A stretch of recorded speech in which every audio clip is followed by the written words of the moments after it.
2023 for Taurus risings. This is going to be one of the most exciting year aheads that I make because the activity in Taurus for the first half of the year, when I say you're entering your villain era, I mean you're like doing the world a service by entering this because there's so much chaotic, disruptive, but growth-oriented energy happening in Taurus. You are breaking free of anything others expect from you and fucking going for whatever the hell you want. And also looks like some career transformations are happening. If you're excited to get into what 2023 holds in store for your rising sign, which is so crazy for me to be saying, I remember being like 2019 yearly forecasts and knowing that no one was gonna watch them, but I just did them for me. So it's big, I'm very thankful to be here today, so thank you guys because I'm here because of you. But anyway, if you're excited to get into your 2023 forecast for your rising sign, make sure that you like, subscribe, and hit that notification bell so that you are always up to date with what the stars have in store for you.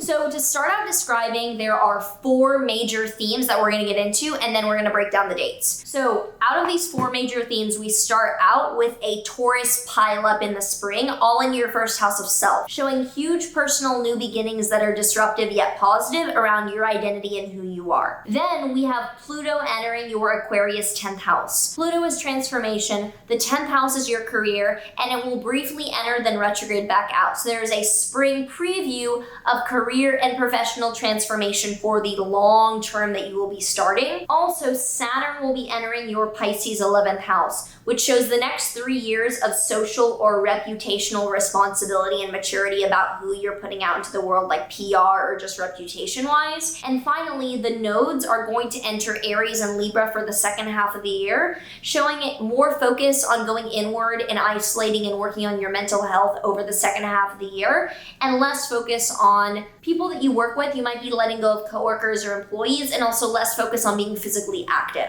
So we're going to start out by pulling a tarot card to start out with some cards, and then we'll end with some as well. So for Taurus risings, I have the King of Futures. I'm using a trading view deck. This is the King of Swords reversed. So King is masculine energy, swords are mental ideas, mental strength. King of Swords is like flipped on its head, like what you thought, you thought, you thought. So it does look like you are completely breaking free of the expectations that you once had for yourself and like your surprising younger version of you. So we start out in January on a very all systems go month. It is a very forward focused, very fast paced month, especially around finance and around travel for you. So on the 12th, Mars will station direct in your Gemini second house. This is wonderful for your money because Mars retrograde in your second house was showing redoing, rethinking, or getting back on top of some financial adjustments which are challenging for you, all in terms of income and money. Now with Mars direct on the 12th onward, that is getting resolved and clearing up, which is very nice to see. On the 18th, Mercury then stations direct in your 9th house, so the issues or inconsistencies and minor hiccups around travel or education for you are then going to clear up as well. And on the 22nd, Uranus is stationing direct in your first house. So Uranus direct in the first house is very much a fuck around and find out,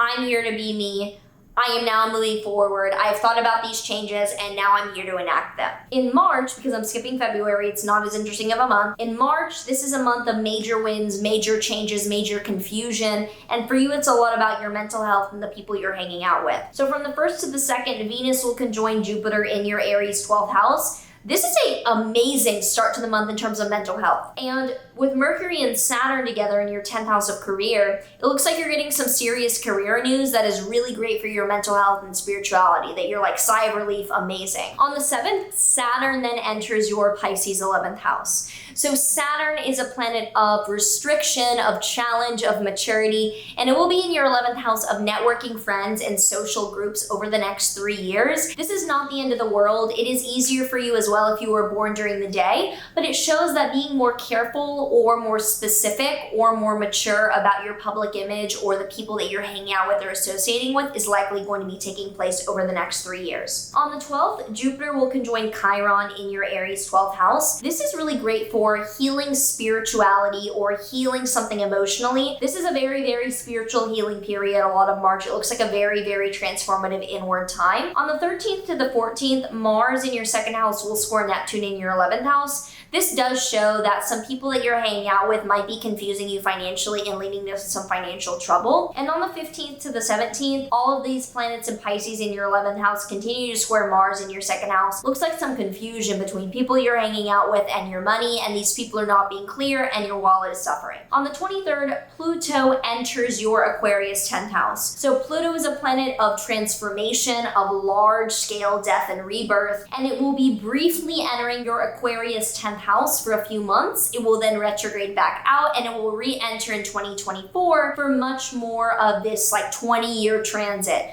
This is a preview of career transformation. So the next few months, March onward, are a preview of intense career transformation that you will be more firmly moving with 2024 onward. On the 25th, Mars will leave your Gemini 2nd house and finally enter your Cancer 3rd house. So after 7 months of struggling with money or having to redo something financially, the trouble and the effort is now moving into communication and siblings and your routine and productivity, which is better because it's not gonna last as long, and like anything is better than Mars in the 2nd house for 7 months. So on the 28th, Mercury will conjoin Jupiter in your 12th house. This is amazing for very positive, very uplifting communication around spirituality or around your mental health. Looks like amazing inroads are being made with that. And on the 30th to the 31st, Venus will conjoin Uranus in your 1st house. Venus-Uranus in the 1st house is sudden values around yourself or your appearance really being brought forth. So if you're suddenly changing your appearance, you're suddenly starting something around putting yourself out there in like a creative way, it looks like a very sudden event to do with that on the 30th to the 31st of March. April is a great month for optimism and confidence, specifically for you on a mental health internal level. So on the 11th to the 12th, the Sun will conjoin Jupiter in your Aries 12th house. Super optimistic, super great for your mental health and behind the scenes energy. And on the 20th, there is a total solar eclipse in your Aries 12th house. So solar eclipses are large scale new beginnings. They're catalyst events. For you, this is an area of your chart that is very private and can be around dealing with your mental health or behind the scenes energy of spirituality. So that looks like it is really taking off. And on the 21st, Mercury will station retrograde in your 1st house, just showing that your communication might have to go back and you might have to rethink some things. Mercury retrograde in the 1st house often shows that we're the one getting mix-ups or causing delays and causing miscommunication, so maybe be aware of that as you lead into May. May is a month of foundational new beginnings, very pivotal new beginnings in regards to your identity. You will likely find that May is the most pivotal month of this year for you on many levels. So on the 5th, there is a lunar eclipse in your Scorpio 7th house. Lunar eclipses are endings, they're times of letting go. And for you, this is around close committed relationships. So this might be the beginning of the end, so to speak, of starting to tie up a relationship chapter in your life. And on the 14th until the 21st, Jupiter in your 1st house is squaring Pluto in your 10th house. This is one of the background defining transits of this year because Jupiter square Pluto is the growth of a very intense transformation. For you, it's around your identity and your character growing and that leading to needing to change and transform your career. On the 14th, Mercury stations direct in your 1st house. Yay, Mercury retrograde is over the middle of May onward, showing that your communication and what you're going after will be a lot clearer. And on the 16th, Jupiter enters your Taurus 1st house. So this is where growth of you, growth of your identity, and being recognized really heavily are starting to increase, and you're getting the credit or really going after what it feels like you deserve. On the 19th, there is a really heavy Taurus new moon. Heavy, I mean that like Sun, Moon, Mercury, Uranus, Jupiter, North Node, they're all in Taurus, showing a huge growth of your identity and what you stand for on the 19th onward. This is a really pivotal takeoff new beginning for you. So if you're thinking about going after something on the 19th onward of May, it looks like you fucking do and you kill it. It's amazing. In June, this is a month of starting off big but definitely slowing down. On the 1st, Jupiter conjoins the North Node in your Taurus 1st house. It is a boom, boom, boom, go, go, go, putting yourself out there start to June as well. But on the 11th, we start to slow down because Pluto retrograde re-enters Capricorn, showing that the career transformation preview is over. You're back to changing your beliefs in the way that you've been doing so over the past 20 years, basically, 15 years, whatever. On the 17th, Saturn will station retrograde in your 11th house, showing a rethinking of boundaries, a rethinking of your commitments that are social. On the 18th to the 24th, Jupiter in your 1st house is sextiling Saturn in your 11th. So this does show that the growth of you, the growth of your identity, and the growth of what you represent is leading to new opportunities with your social life and who you're connecting to. And on the 25th to the 27th, Mars in your 4th house will square Uranus in your 1st house. So this does show that some tension at home is being caused by your erratic behavior or your growth, that like what you're doing is kind of pissing off your family or people that you live with. On the 30th, Neptune stations retrograde in your 11th house, showing going back or reconsidering the ideals, the trust, or the goals that you have in terms of the people that you're associated with. In July, this is the turning point of reconsideration, especially around your physical and mental health. So on the 17th, the nodes will enter Aries and Libra. So there's a lot more focus on your mental health July onward. It's a more internal part of the year that time on. And there's going to be a lot less focus on physical health, like being active, and also your coworkers, you may be letting people go. On the 19th to the 21st, Mars will oppose Saturn between your 5th and 11th houses. So it could be that you're trying to work on something creative or trying to date someone, and the people that you're a larger group of or people that you're friends with are posing a lot of issue for that and are making that fairly difficult. On the 21st to the 22nd, the Sun in your 3rd house opposes Pluto in your 9th house. So you might feel that you're being manipulated with your beliefs or things that you were thinking as well, that like you're trying to study something and learn something, and there's people that are trying to manipulate you into believing something in a certain way. On the 22nd, Venus will station retrograde in your Leo 4th house. So as a Venus-ruled ascendant, Venus retrogrades can feel like you are going slow and you're going backwards. For you, it's in your 4th house of home, family, and living situation. So it looks like you are rethinking values and rethinking what really matters in terms of family. And overall, it's going to be a more slow internal summer as a result. On the 23rd to the 25th, Pluto will be at the bending of the nodes. This shows that Pluto is a pivotal between point with focusing on your mental health and letting go of physical health priorities or letting go of people you work with. That Pluto in the 9th shows that the transformation of religious or philosophical values is the important missing piece that is helping you balance that out. Now, August is still slow, particularly around the dating and social issues that you're having here. So on the 21st, 23rd, Mars in your 5th house will oppose Neptune in your 11th house. Again, this shows tension between your dating or your creative projects and confusion caused by people that you're associated with. On the 23rd, Mercury is stationing direct in your Virgo 5th house. So Mercury retrograde in your 5th house is over. You're able to move forward more clearly with your creative projects or with someone that you're dating. And on the 28th, Uranus is stationing retrograde in your 1st house. So this is a little bit more introverted as well. It shows going back to reconsider all of the really big adjustments that you would have begun. You're like, okay, I did all this for myself. Wait. Do I really want to enact all that? Do I want to go forward? Let me reconsider. September is then when the pace really picks back up, especially around home and around romantic relationships. So on the 3rd, Venus will station direct in your Leo 4th house.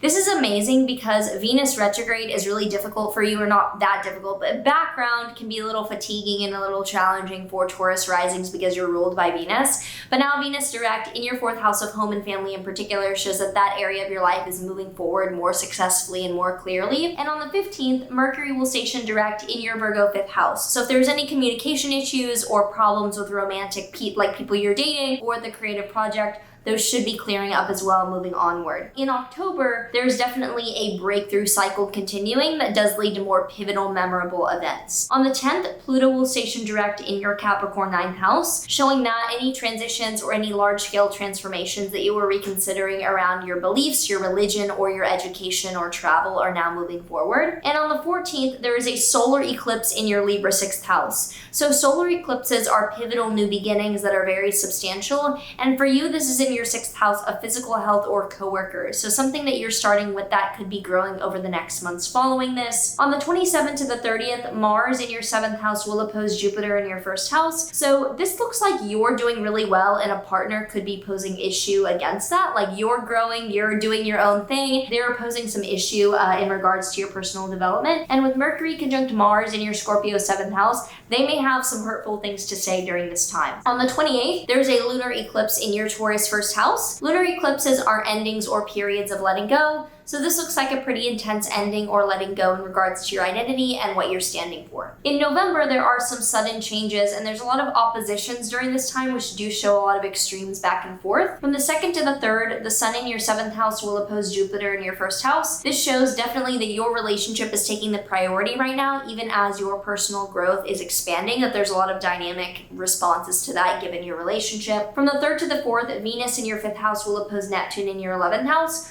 Looks like you're trying to get a lot done in creativity or with dating someone, and the people that you're friends with are confusing you around the direction of either the project or the person that you're dating. On the 4th, Mercury in your 7th house will oppose Uranus in your 1st house, so you're acting a little bit abrasive or sudden, and you're being kind of chaotic, and the person that you're dating or in a relationship with is like not having it. They're communicating that they're not having it. On the 4th, Saturn will station direct in your 11th house. This is really positive for enforcing boundaries or moving forward with a specific set of guidelines, boundaries in social settings that you're now really clear on. From the 11th to the 18th, the Sun and Mars in your 7th house are opposing Uranus in your 1st house. So you're acting like yourself. You're being like chaotic, do not mess with me. You're like, I'm here, hear me out. And the person that you're dating or in a relationship with is also like, I'm not having this. So there's some disputes October, November. And on the 24th onward, Mars in your 8th house will score Saturn in your 11th house. This shows that there's some financial issues that are caused by boundaries from other people. So other people are putting up boundaries and blockages, and it's leading to some financial issues, especially with money that you share or owe to them. Now, December does have some nice things and a particularly optimistic ending. So on the 13th, Mercury stations retrograde in your 9th house. This does show reconsidering higher travel, higher education, reconsidering some like high level things that could be just annoying, like miscommunications around travel, miscommunications around a degree,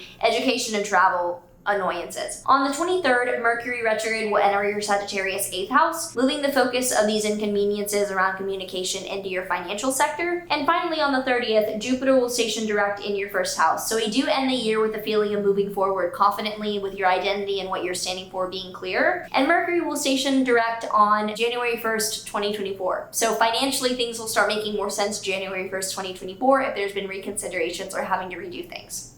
Thoughts, predictions, or anything to say about what that already has coming for you, feel free to comment down below. Would love to hear from you and already your expectations or things you're looking forward to for this year. The Work Your Light Oracle deck card. Yes, I'm pulling these motherfuckers back out. I have not in like 2 years. 3 years maybe, I don't know how long. But now I'm in my place, so we can do it. The card for Taurus risings that we have is Imrama. Where are you being called to journey to? So you might be called to travel extensively or really go out of your way to make some sort of trip that is spiritual in nature. I wouldn't be surprised if you do this during the 2nd half of the year when it's much more internal and Pluto is back in your 9th house. This was a helpful, informative guide to 2023. I put a lot of heart and soul into prepping for these, much more than normal, because I wanted these to be very important as the marinara sauce matures. It gets baked into the pizza, whatever. If you're new here, okay. I hope that this was, as I said, helpful and informative, and if you have any comments, I would always love to see them down below. I do scan through everything, and mostly I respond to what I can in the moment, really recognize and see, but I do see almost everything, if not everything. I think I see everything, you know? Ping me multiple times if you really have an emergency. If not, like, I have a lot. I will see you in the next one.